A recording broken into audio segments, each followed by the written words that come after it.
organization.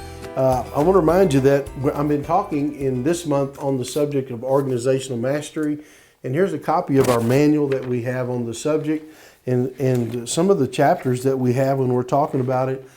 Chapter 1 is the leader manager. Chapter 2 is identifying, standardizing, and directing work, which is a huge thing to do and know for the subject of organizational mastery. Now listen, organizational mastery applies to businesses, it applies to organizations of all types, and it even especially applies to nonprofits of different sizes. In fact, some of the things that we identify here in the manual that are missing actually inside of businesses and organizations are really missing inside of nonprofits. And so this manual will benefit people in all walks of those three things. So there's three, the chapter 3 is on the subject of systems. Chapter 4 is charting your organization. Chapter 5 is understanding policy and procedure. Chapter 6 is on problem solving in your organization. Chapter 7 is on planning. Chapter 8 is on delegation. Chapter 9 is on project management.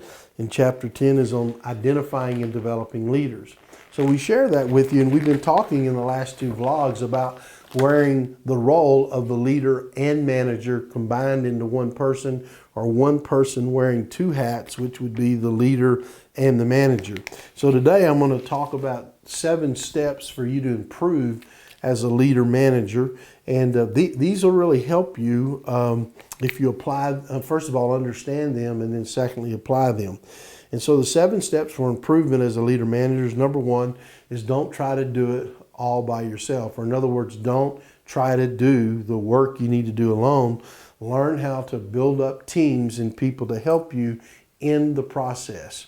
And then number 2 is learn to size up the jobs. Now this really goes back to what we talked about when we talked about the importance of systems inside of your organization or business. And here's what we mean by that, is many times the work that's inside of an organization has not been properly identified. And because it has not been properly identified, then you can't standardize the work. Now, what's the idea behind identifying and standardizing work? Well, first of all, if you can identify the work, then you're able to standardize it. And the advantage of that when it becomes standardized is then it can actually be delegated. In other words, other people can be recruited to the work, but they also can be trained how to do the work because you now have standardized it. So that's what we mean by sizing up the job, is learning those 3 things. In other words, learn how.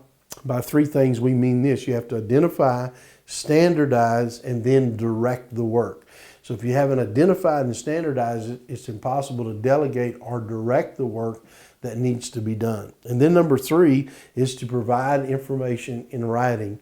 I tell a story that I find humorous anyway, is that quite a few years ago, I was actually at a church, and I went in to speak on a Sunday morning in a church, and I remember the pastor came in and slammed the door behind him, and he said, I don't know. He said, if I've told him one time, I've told him 1,000 to get those dirty diapers out of the nursery. And so I'm there as a guest. I'd never met him before. It was my first time. I wasn't sure what to say. I just kind of stayed quiet. After the service was over and we were headed back to the airport, he asked me again. He said, well, what do you think about that somebody would do that? He said, I've told him 1,000 times. And I made this simple statement. I said, if the direction you provide is not in writing, it doesn't count. And he's driving this little Mini Cooper down the interstate highway. And I remember he turned and looked at me and he said, say that again. He pulled off to the side of the road.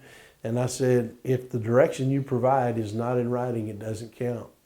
And he said to me, this has changed my life. I followed up with him later, found in fact it had, because he began to learn to identify and standardize the work so that he knew how to delegate, and people were clear in their understanding of what was being delegated because it was in writing.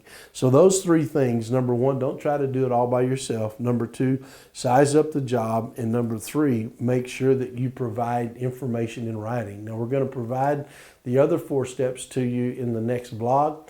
So I want to encourage you to make sure you can subscribe actually to the vlogs and subscribe to our email list. And if you do, you get a free e-course that we're providing to you on the subject of organizational mastery. So we encourage you to go on, look for that, and you're going to get some powerful information that is inside of this manual we've written on organizational mastery. So this is Billy Epperhart telling you thanks for watching, and remember to go to BillyEpperhart.com, and we'll see you right back here on another vlog. Thanks. Bye-bye.